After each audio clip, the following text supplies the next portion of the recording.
Good morning, folks. Sorry about the delay. Had some issues getting started here. It is 8:10 a.m. Chicago time. This is episode number 2588. It is Tuesday, the 12th of December, 2023. Derivatives trading is not suitable for all investors. Past performance is not necessarily indicative of future results. So, we're going to make it a quick one here today since we started so late. Um, Thanks to the sophistication of this broadcasting software tying into YouTube servers and all the fun stuff that's going on. Um, Mixed posture coming into today. Really, we just got a bunch of. Oh, the date's wrong. Okay, thank you. Um, Corrected. If you refresh, you'll get the right date. Not that it matters. Mixed posture. So we got the CPI this morning out of the U.S. We got the German and Eurozone zoo figures. They came in pretty strong. Didn't really move the needle much overnight. U.S. CPI came in 10 bips higher for the month on month for November, rent being the driving component. And what we saw there is a whole lot of volatility and it pushed new highs. We approached the 4,700 in the S&P, and then we've just basically gone sideways since then. We've actually gone down. Markets saw some volatility, but are mainly sideways. PPI and FOMC tomorrow, so that's the big thing the market needs to wait for. And to layer on top of that, just to make things extra sweet, this week we have Triple Witching Friday, and we're in the roll currently. So things are very, let's just say, gummy this week. Looking ahead at the calendar, we get the monthly budget statement for November at 2 o'clock. We get the API crude oil stock change at 4:30 after the close. Unemployment rate out of Korea at 6 p.m. and then this evening, Japan's Tenkan Large Manufacturers Index. The S&P really is in a balanced profile. We do have pretty good volume, but again, we are in the roll. Volumes are um, volumes are kind of interesting in that it's been report depending on your platform, it's being reported kind of. Yesterday's volume was reported, I believe, incorrectly. I believe the calendar spreads are not being reported to the individual contracts. So actually, yesterday's volume was actually pretty high, but in yesterday's trader beta showed volume was quite light, and it's because the data feed is not reporting the volume correctly. Today it seems okay. It seems quite normal. Inventory is positive, mostly positive. We have pretty good range. So this is the key number right here. What has it done in the overnight session? How active was the price discovery? We've had pretty good price discovery. Point of control shifting to 46.80, shifting higher. The market's definitely in a bull push, and the value keeps shifting higher. Crude getting hammered this morning. It was holding up okay, and now it has shifted down. Crude was expected to push higher, actually. That's what I was looking for yesterday, for it to push the gap, but all it did was balance sideways. We'll look at that in a minute. Here's what's on deck. So let's look at this release. So the CPI release had occurred right here. This is the CPI release right here. This is the jiggle, the little 1-2 step before the number comes out. It burst higher. Couldn't even see those prints. It burst higher into 95, 46.95. Fell right down into the VWAP. Then it looked like it was making a run for that high, and it failed to do so. VWAP shutting the door again. Lower high, VWAP trap, and then it finally pushes that high to 96 and a quarter. consolidating, and then finally it gave that up into an impulse down, pullback with a collision at mid, and now it's just we're seeing size come in and create these collisions here. But the overall sense that I get is, you know, really we're just in balance. We're balancing. At the high end of yesterday's trade, we are definitely gaining and holding territory from the buy side.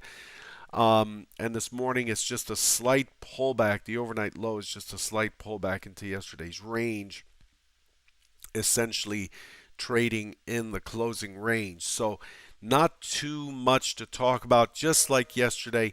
Not too much to say here other than, uh, I don't know, don't get short for a swing, I guess. So here's how we finished yesterday. We had that elongated profile from Friday from the non-farm payroll release, and then yesterday we opened in the middle. The expectation was it was likely to just sit sideways and then eventually start squeezing higher. If you recall, we talked about this. And what it did is it opened, it sat sideways very briefly.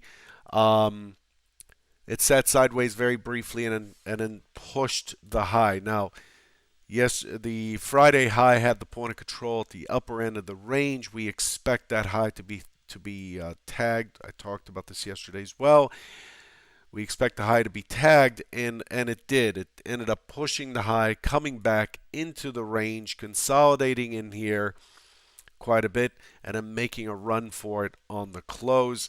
We're starting to approach some single prints, I think from September actually. Let's look back at the action from when we were last here. Scroll in, scroll in, scroll in. Oh, July, not September. So we're currently trading right here relative to what we see. We're in this kind of a gap zone here that I talked about yesterday. Remember, it was 46.73 maybe is what I put down. 46.73 is the target. 40 47.63 46.73, and we're currently trading at 46.75. So we're in this gap zone, the gap to the last day that traded there. So once we get in here, we get into these singles. It's thin air above, in my opinion. There's just not much there to hold the seller's back or the buyer's back. And then the next key target becomes the other side of this gap at about 93, 93, and then the point of control comes next, which is at 4,700 and the century figure right here. And that's only 25 points away, so well within the day's range. Really, the markets are in this kind of rally mode. There's not much to say other than, hey, any pullback is considered a pullback into balance. A pullback into balance and consolidation for the next push higher. Like, there's just no expectation unless we have just a massive, the market opens, tests higher, is unable, and we have a very large push down, an impulse day down, like a 3 vol sigma day down. Really, the expectation is more of the same. The macro picture is supportive of risk on allocation. So what do we do with that for today? We know that we're opening in the upper distribution of yesterday. Yesterday had two distributions. We need to watch that 70 area right here. 70 stays above 70. We're expecting it to just push, squeeze on the open to prior settle, take out the prior high, and walk itself across the single prints all the way up to the 93 gap fill. That's what's expected. That would be your primary scenario. If it opens, tests higher, unable, comes down, retests to 70, breach, 70 holds, then now we have a little bit of a more interesting trade um, down into the 4660 area to challenge this prior weekly high, potentially push right back in here.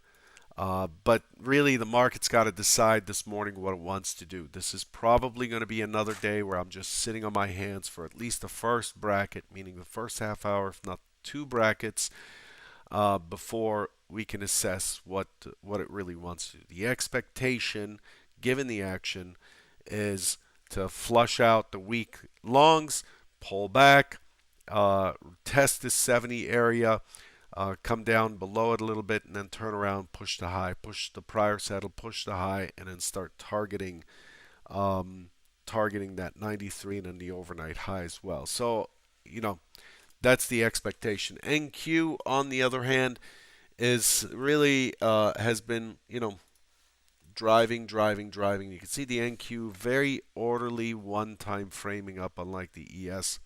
Very orderly one-time framing up, has already pushed pretty decently to the upside. The NQ closed in the upper distribution as well.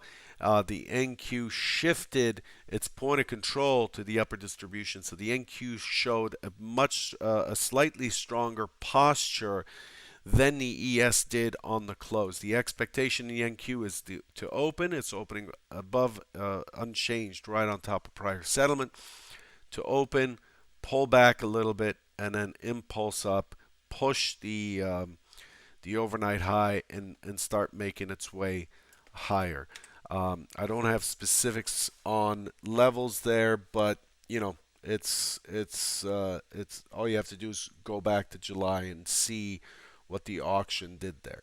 This overnight action so far looks like it's an excess. The overnight push into CPI looks like it was an excess, and some aggressive selling came in.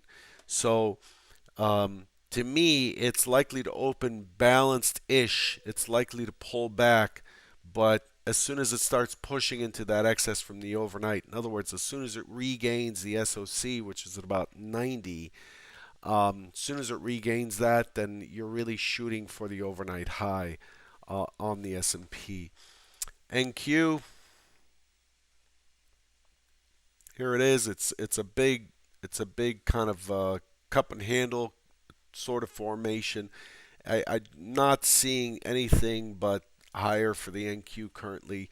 The way it's positioned, it just makes it so that I think it's tough to argue to the downside. Okay. Looking at CL, yeah, sorry, but this is ES right here. This is the excess in the ES. Um, crude really was looking for crude to push right back into the 72.25 area. Um, close the gap, check this divot right here, and it tried to do that Friday. It tried to do that yesterday. Very balanced. You can see the profiles are right on top of each other. Now we're gapping down. Um, and the way crude is doing it is it's an open drive down. Okay, it's an open drive down so far, and it looks like it is very likely to challenge the low of last Thursday on this drop here. Most likely it'll rest within the range of last Thursday. I'm not expecting it to take out the low today, but it's heading in that direction. What you have here is an impulse pullback continuation. Think of it as a ball being dropped up here, hitting the floor, bouncing back up, and then continuing. If it's a strong bounce that brings us back into balance, then the argument would be different. But here, it failed to take out this prior low. It failed to even retest the prior low. There's no real interest in the upside. So this is very likely to chop around in here and then finally commit to the downside. There's the volume's been pretty good. It's the rotations have been pretty good in here. Um, with 2 days of balance and breaking, to me, this is the weak hands are very, very likely to continue to get flushed in crude. We'll see where that goes. We'll look at it tomorrow morning. I'll leave you with that. Good luck today, and I'll catch you tomorrow. Sorry about the technical issues. Couldn't get into too much depth today, but maybe we'll have a chance tomorrow. Take care.